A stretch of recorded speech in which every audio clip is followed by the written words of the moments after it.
Chapter 2. Act Normal. Lunar date 3.1625.1.8. 2 hours and 57 minutes after day rise. Daniel glanced down at his first week's schedule on his Nexus. As was the same with every school year, his schedule would be identical until the 26th day of Vera. Afterwards, each student was able to return to their hometown for a much-needed month break. On the first day of Tharden, they'd return to their second semester and finish on the 14th of Zima. Daniel enjoyed the monotony of the schedule year after year. It gave him a sense of stability. Due to their differences in the field of study, Daniel didn't have any of his classes with Emmeline or Joseph. Thankfully, they were able to align their free periods to be in the same block so they could work on homework or steal some time away to play Solar Faceoff. Already in his seat, Daniel waited for his first class to begin with Professor Helena Michaels. She taught a couple of his classes over the years, and Daniel thoroughly enjoyed her as a teacher. She wasn't dull or boring like some of the others. She brought the history to life, and often dressed the part to do so. Though today she was dressed in normal clothing and wore her brown hair without any wild additions. Probably because today will be an introduction to the course and assignment of projects, Daniel thought. All the students and Professor Michaels sat around a circular table in the middle of their classroom. In the center was a holographic display nexus which Professor Michaels used. Each student followed along with their own nexus and could interact with the information provided by the professor's display while she was speaking. Nexi were embedded everywhere into the society and culture of Palmara. Smaller Nexi, like their personal devices, were used for a variety of purposes like connecting with friends, writing notes, storing data, taking photos, and so much more. Larger Nexi, like the solar decks, were used to simulate environments. Some Nexi, like their personal devices and cosmospeeders, were paired with a candy unit, while others, like the Academy's heating system, were simply created to enhance their lives. Since this was Daniel's final year at the Academy, he had already learned different aspects about the fall of the Drakon Empire, which occurred nearly 1600 years ago. However, this course was more focused on the political, economical, and social aspects which caused the end of the Age of Drakon and the beginning of the Age of Progress. "Good morning, students!" Professor Michaels greeted cheerfully. "I hope you enjoyed your break and you're ready for a new year of learning about our favorite subject." Most of the students, Daniel included, cheered, while the few remaining appeared as if they were still wishing they were in bed. Most of them were drinking coffee, but Daniel was content with his water. He couldn't stand the taste of the drink. And then he saw her. He didn't even know her name, but he had seen her around the Academy many times over the years. All he knew about her was they were both in historical studies, and they never shared a class until today. Not even Emmeline and Joseph knew about Daniel's secret crush. Every time he saw her, his heart leapt into his throat and his mouth became dry. He forgot how to speak or even think. However, he was content with admiring her from afar. It wasn't like she dominated his thoughts. Typically, after he saw her, he'd forget about her until the next time. It was why he didn't waste his time trying to discover more about her. Also, he was fairly confident she was in a relationship, and Daniel was happy not to intervene. Though, Daniel contemplated, if we are in the same class, I'm sure I will learn her name and even have to talk to her. I can do that. These feelings will go away eventually, probably just a mixture of hormones and misconstrued emotions. I don't even know her. Professor Michaels' voice brought Daniel back to reality. I want to begin today by introducing you to your semester projects. You'll be working with a random partner and given a project to complete. How you complete it will be entirely up to you. Each couple will be given a full class to present over the final month. Half of your grade will be given by me, while the other half will be an average of grades given by your fellow classmates. So if you want to do well, you have to ensure you not only impress me, but everyone else too.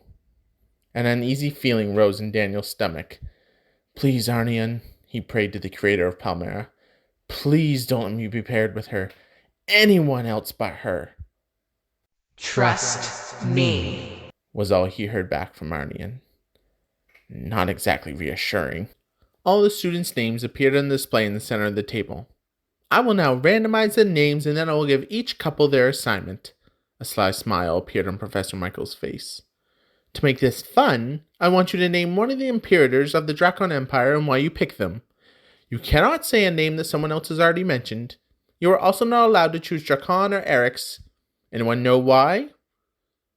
Because they're the first and last Imperators of the Empire? One of the students answered. Daniel began searching his brain. One of Professor Michael's unique abilities was to list every single Imperator and their years of reign by memory. If anyone tried to make someone up, she'd know and call them out for it. Correct, Professor Michaels responded to the student. All right, here we go. The first few pairings were assembled and different Imperators were named. One of the first one's name was Kaida, the daughter of Drakon, who was nearly as famous as her father. Legend told how she inspired the Drakon Guard, the army of the Empire, to cross the Batharis Ocean from Valtor to Kelmorn in the midst of a hurricane. It was reported, though highly contested, that Kaida led the crossing while riding on a three-headed leviathan. Daniel believed it to be true, as did Professor Michaels. Abigale Sharpe and Daniel Sheppard, Professor Michaels declared with a smile. Daniel didn't recognize the name. His heart started to beat faster as he studied the room. Sure enough, his secret crush was indeed Abigale Sharpe. She was looking directly at him with a cute smile. No, normal. Normal, not cute, normal smile. Daniel, we'll start with you. His mind forgot the question. He started to panic, and he tried to recall the events of the past few minutes, but nothing seemed to click. This is a wonderful first impression. I'm sure Emmy and Seth will get a good laugh. I don't mind going first, Professor, Abigale volunteered from her seat across the circle. By all means. Daniel slowly turned towards her. Some of her long, slightly wavy purple hair had slipped in front of her face. At one point in their history, during the age of Arnion and most of the age of Drakon, hair color informed others of a person's heritage. Each continent originally had people with two distinct colors in a variety of shades. Merosia had yellow and orange, Cladonia had blue and black, Valtor had green and brown, and Kelmorn had red and purple.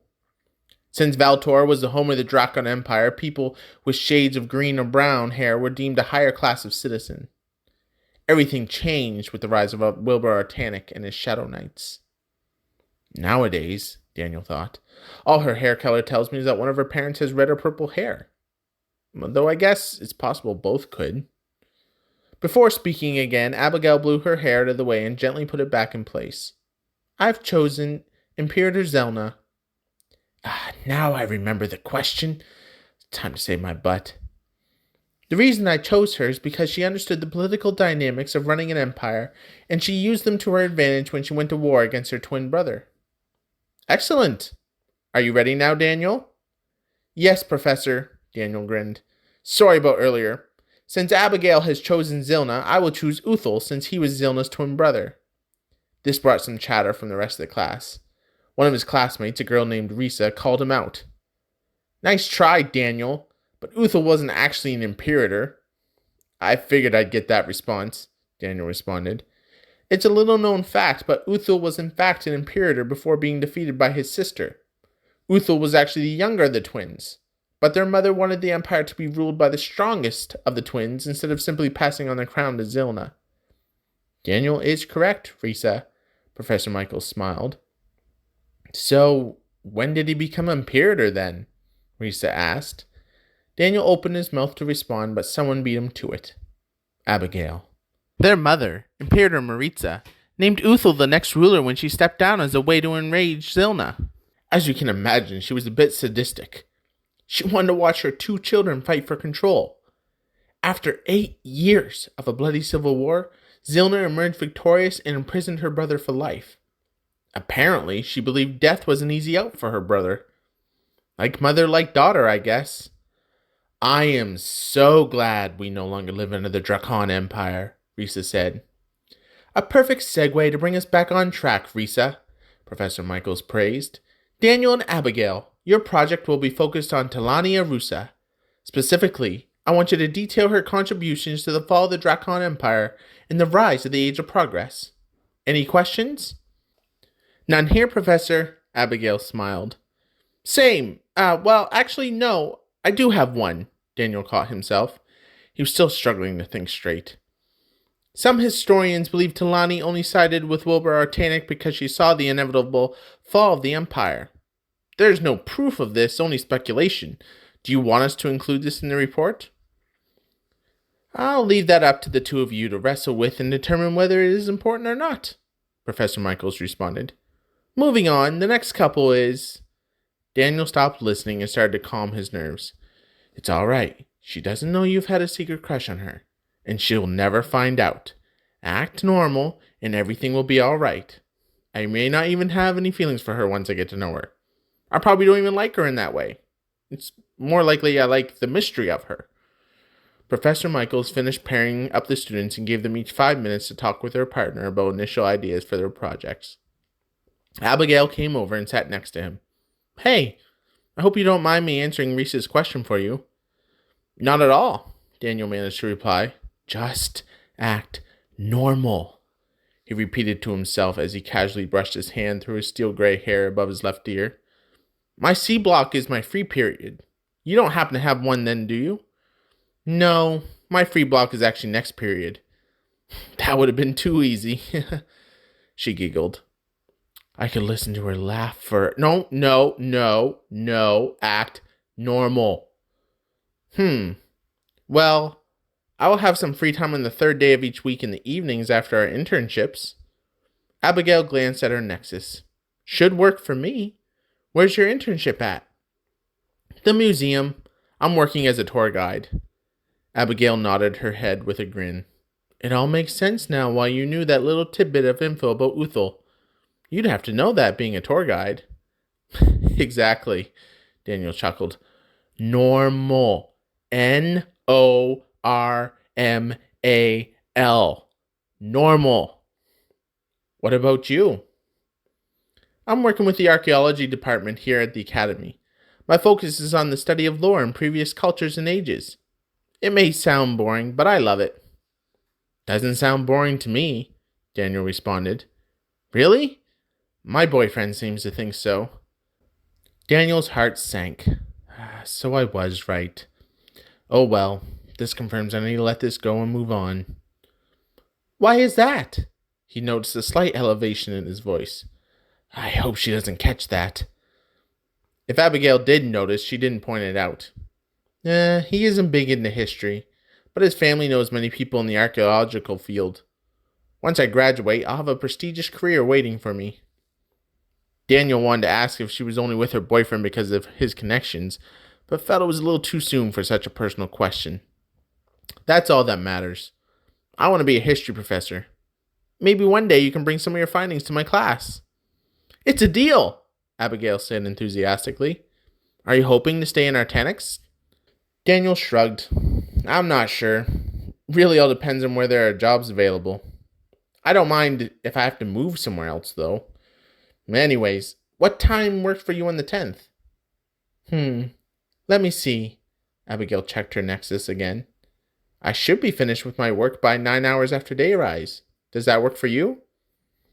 I'll still be at the museum for another hour or so. Do you mind meeting me there? Of course not. Abigale stood up and started to walk back to her seat. She stopped and turned around after taking a few steps. It was nice to meet you. It was nice to meet you as well. Daniel couldn't contain his smile. I have a feeling we're going to do amazing on this project. Abigale returned his smile. We'll make it one Professor Michaels will never forget. Thank you for listening to my book Palmara, A Dying Breed. I'd love to hear your feedback. What do you like? What do you think needs some work? What are you most interested to see happen? What questions do you have? At the end of every chapter, I'll have these slides that show how time works in Palmara, plus the different sayings and terms to help you engage with the world. As well, the characters who appear in each chapter will be found in the video description. Be sure to check it out.